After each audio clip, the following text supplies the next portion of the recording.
Inspector साहेब या ठिकाणी बसलेले आहेत. साहेब, एसी मध्ये बसणारी पोरं दंगलीमध्ये आज जात नाहीत, जातात तुमची आमची लेकरं, तुमची आमची भाऊ. म्हणून ही कविता, तिचं नाव चल दंगल समजून घेऊ.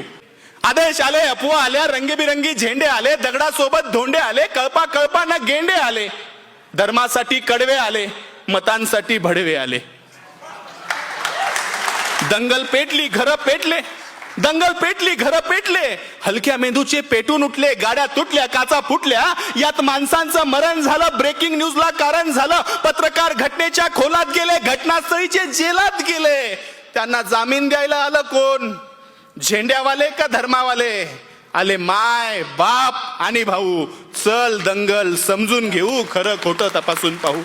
की हे जे काल झालं, हे जे काल झालं त्यात फक्त गरीबाचं हाल झालं.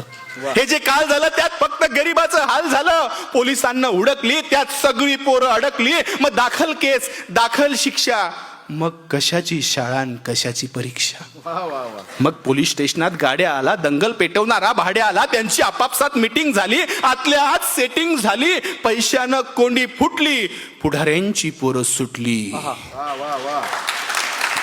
असं सगळं घडतं दंगलीच्या भोवताल, असं सगळं घडतं दंगलीच्या भोवताल. पेटवणाऱ्याची सुटतात, बाकी भाकरीसाठी मवताल. आता जेलात त्यांच्या ढुंगणावर रोज कच्चून दंडे पडतात. दादा हो, एकदा जाताना साहेबाला विचारा, कोलम कसा असतो, थर्ड डिग्री कसा असतो.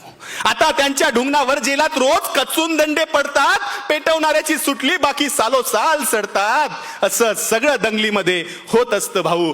चल दंगल समजून घेऊ, खरं खोटं तपासून पाहू.